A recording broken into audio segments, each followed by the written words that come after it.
هذا هو المغدور إيليو أبو حنا.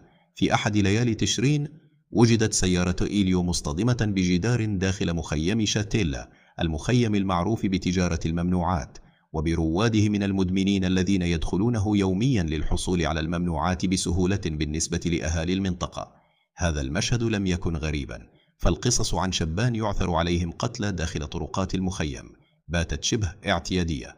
وقبل يوم واحد فقط عثر على امرأة مقتولة عند درج إحدى غرف الممنوعات، امرأة مريضة جاءت تطلب جرعة لأنها لا تملك المال، فقتلوها بدم بارد. لذلك عندما وجدت سيارة إيليو مصطدمة بالحائط، كان الاعتقاد الأول أنه مجرد مدمن أصيب بجرعة زائدة أو شاب لم يكن بوعيه، لكن الحقيقة كانت أبشع. إيليو نقل إلى المستشفى، وتبين فورا أن ما حصل ليس حادث سير، بل عدة طلقات اخترقت جسده. من أين أتت؟ ومن أطلق النار؟ ولماذا؟ الحقيقة بدأت تتكشف. إيليو لم يكن متجها إلى المخيم، هو فقط اتبع تعليمات الGPS الذي اختصر له الطريق ودخله إلى ممرات داخل شاتيلا، ممرات لا يعرفها ولا يجب أن يمر بها أي شخص بالصدفة.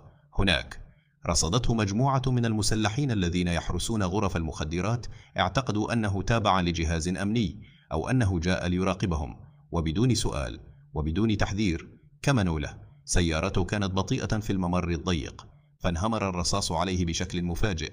إيليو حاول الرجوع، حاول الهرب، لكن نار الغدر كانت أسرع. ثوان فقط وتحولت حياة شاب أعزل إلى مأساة. قتل لأنه سلك طريقا قادته إليه خريطة إلكترونية، طريق لم يكن يعرف أنه ممنوع، ولم يكن يعرف أنه قد يكون طريقا بلا عودة.